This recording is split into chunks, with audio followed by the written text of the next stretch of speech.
What's up guys? Welcome to AnimeKouhai. If you'd like to help me out, please hit the like button and subscribe to my channel.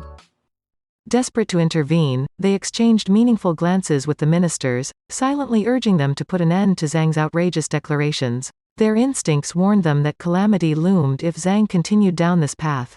No man possessed the right to command a goddess, and they needed to reign in Zang before divine retribution ensued. However, the ministers remained paralyzed, unable to act. Velgryn's now impassive expression heightened the impact of her beauty, adding an eerie quality to the situation, compounded by the guilt felt by all in attendance. The ministers were proving unhelpful, prompting the 7 sacred treasures to turn to their leader for assistance. Bright, feeling the weight of their expectant gazes, cursed his ill fortune. Japan, too, found itself in an unwelcome predicament. The intelligence department's officials, apprehensive about the summit they had tirelessly prepared overnight, now questioned the wisdom of the Arcean emperor. While Zang's audacity was undeniable, the prospect of incurring Velgryn's wrath was a price none were willing to pay. Well, an exquisite proposition, wouldn't you agree? You certainly wouldn't garner as much attention from some ancient, feeble emperor with scant time left in his life.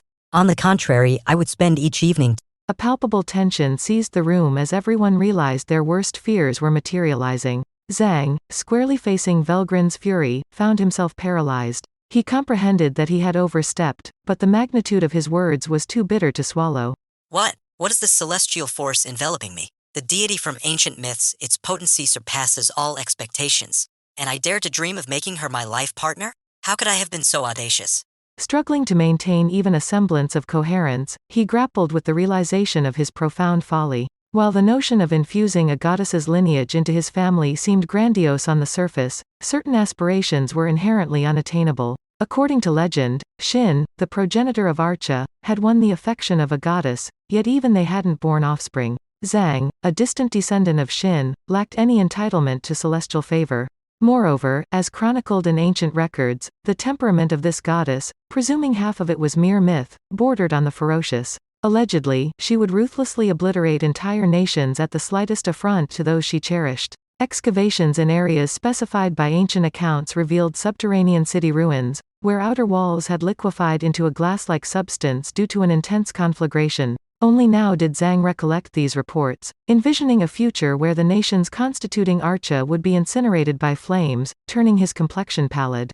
He pondered, perhaps I have committed the ultimate taboo, but it was too late for regrets. His impending demise seemed inevitable, but at this critical juncture, Yamamoto finally took decisive action. If Velgryn spiraled out of control, he would bear the full weight of responsibility. Despite the immediate peril to everyone in the room, safeguarding his reputation took precedence over personal safety. While habitually authoritative and indifferent to his duties, he wasn't morally bankrupt enough to shirk responsibility. From the outbreak of the war, he accepted it as a foregone conclusion that someone needed to step up, viewing it as his own role. This impelled him to intervene ahead of anyone else in response to Zang's utterances. You insolent fool! What drives you to disrespect His Majesty, our Emperor? This could potentially serve as grounds for war itself. What do you have to say for yourself? He bellowed this preemptively, preventing Velgrynd from uttering a word, or more precisely, to forestall her from voicing anything at all. The tendency in humans to ease into calmness when someone nearby vents anger held true even for a true dragon, pacifying her wrath before it could erupt. It was a masterful move, and all credit went to Yamamoto Kanji. His strategic groundwork was beginning to yield results. Why all this commotion? The emperor, whom he had summoned, at great personal risk, arrived with impeccably perfect timing. Oh, your majesty. Luo, pay no mind to the words of the youth. I believe Zang was merely testing you, assessing your trustworthiness. Akira Sakura intervened, addressing Velgrynd with a composed demeanor. Internally in a state of panic, jogging down the hallway for the first time in decades, he concealed it expertly. To the world, he projected the image of a dignified ruler, and upon seeing him, Velgryn's anger dissipated. Regaining her composure, she pondered the information presented to her. So, he intentionally baited me to gauge how far he needed to go to provoke me. Yes, indeed. Probably something like that. Akira Sakura's primary mission was to soothe Velgrynd. He was willing to endure a couple of insults if it meant restoring calm to the room. And it worked. Yes, I understand now. I didn't want to believe that the descendant of Shin was that reckless. It makes sense. Velgrynd nodded thoughtfully and offered a smile, a gentle, beautiful smile that greatly reassured Akira Sakura. Now, He continued, taking charge. I'm sure our Arshan guests are quite fatigued.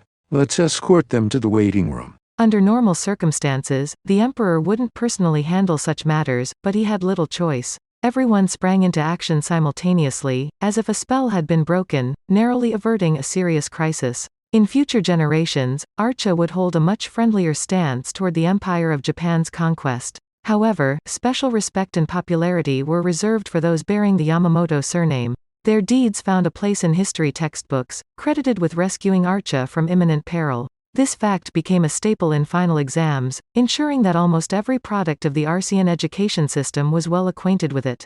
Yamamoto Kanji would be remembered as the Arcean ally who guided Emperor Zang back to reason. His diplomatic finesse had unwittingly granted him a form of immortality. As the Arceans departed, tranquility settled back into the room. The Emperor sought refuge in his chambers for some medication to soothe his upset stomach, prompting Velgrynd to return to her duties. Quite a stretch since someone attempted such a test on me. Zang, wasn't it? His evolution is intriguing, aligning with what I'd expect from Shin's offspring. Yes, indeed. Haha, it caught me off guard as well. Yamamoto earnestly wished Velgrynd would drop the topic. Nonetheless, he recognized that his standing in the department was soaring, and he hoped they would endure her. That leaves us with the Federation of Chinese Territories. exactly. Yes. As allies of the conquering empire, the Chinese were the final negotiators, contingent on the commitment of the other nations. Since Velgrynd hadn't engaged directly with them, the details escaped her awareness. The head of state, officially titled the General Secretary, along with several government officials and their security, graced Velgrynd's room, concealing any potential astonishment. I am Wang Longgran. You are Ruo. That's correct. You appear entirely human to me, but we won't be deceived so readily. Have you infiltrated our closest ally, Yoma? Or is this an elaborate ruse to make us believe so? Wang Longgran wasted no time in provoking Velgrynd. The Japanese present began to sweat once more, while she muttered again, under her breath. Wang's behavior indicated an underlying issue in his homeland, prompting Velgrynd to withhold impromptu remarks until she grasped the situation. I don't know where we are, but we willingly entered the lion's den. Don't assume your schemes will harm us so easily, cursed Yoma. At Wang's outburst, the Chinese bodyguards sprang into action. Clad in white Changpao robes, they exhibited flexibility in strict, refined synchronization. Evidently, each one was a master of martial arts, although none of it concerned Velgrynd.